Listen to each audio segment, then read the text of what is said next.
What's going on, guys? It's Matt back again here with another medical device sales video for you. I'm going to be going over 5 tips that are going to make an immediate impact upon your interview skills and how to break you into the industry if you have no medical sales experience. I've seen it time and time again where people can break in with no experience. It just takes the right guidance, the right know-how, and the right technique in order to break into the industry. So one thing before we get started, I have started offering medical sales coaching. So if you want to schedule a free 30-minute with me, feel free to sign up with the Calendly link. We could see if I could potentially help you out in reaching your goals going forward. So without further ado, we're going to get right into the video. All right, so number 1 is going to be put yourself into the role that you are going to be applying for.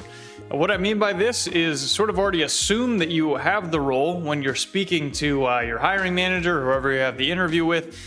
Put together a 30, 60, 90-day plan, which is essentially what will be done at 30 days upon your hire, 60 days upon your hire, and 90 days upon your hire. And this should go over all of the different business plan / accounts that you're planning to hit, revenue that you're planning on producing for the company, and any other game plan that you will be expected to know and expected to implement in front of these people. Another thing that I always like to do and tell a lot of my clients to do is make a PowerPoint.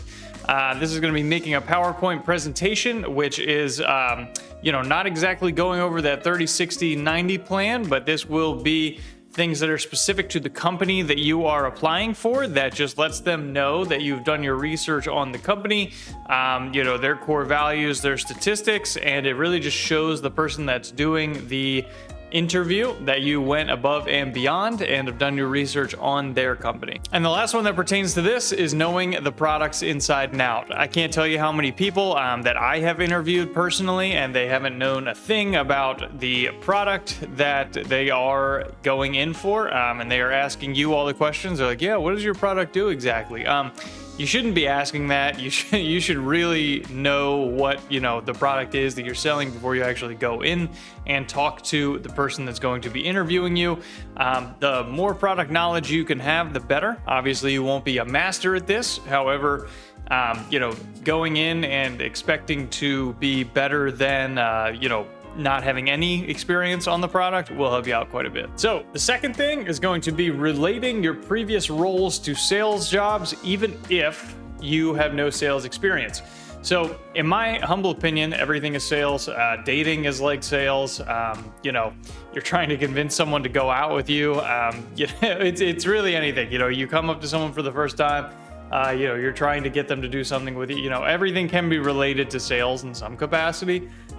So what I would do is, if whatever you had your previous role in is, I would relate something to that role. How did you get promoted in the company? How did you move up? How did you, if you were stacking certain boxes or something at, a store, how did you increase time with this? They're going to be looking for certain metrics that, get based on performance. So anything that you can show them that you performed to a certain standard and exceeded that performance, they're going to appreciate a lot. So number 3, this is always a fan favorite of mine, at least when people are interviewing with me, is when people ask me for things like ride-alongs.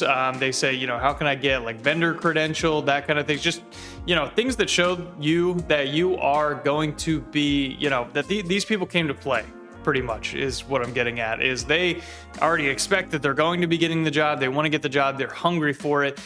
They want to see a day in the life of it. They want to go the extra mile to see what it's like on the day-to-day. They want to do the shadowing opportunities.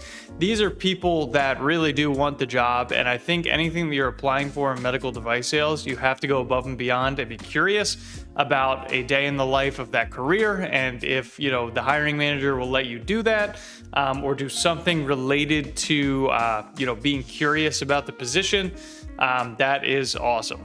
So the next one's going to be suit and tie always. I actually made the mistake of wearing, I think actually what I'm wearing right now, my little old like St. Luke's athletic training garb, to actually my first interview at Stryker. So this was completely wrong. I knew I screwed it up completely beginning. Even in the beginning, I could tell the guy really just wasn't all that enthused with me. Totally understand based on, how I presented myself in this and the lack of preparation. However, suit and tie every time. Take it extremely seriously. No one is ever going to be annoyed at you for getting, all dialed up with a suit and tie. But they will, obviously think very highly of it.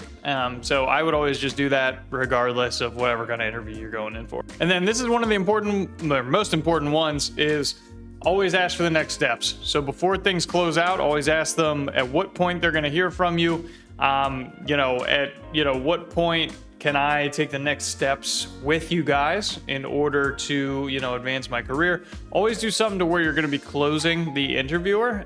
Regardless if this works or not, I think it is going to leave a good taste in their mouth that you did go the extra mile and ask them about certain next steps. So I think this is great. That is something that you always have to do after every single interview. So if you found this video helpful, please give me a thumbs up. Let me know down there in the comments. I'm looking forward to hearing from you. And then, as always, if you want to schedule a one-on-one with me, it's down there below. So take care.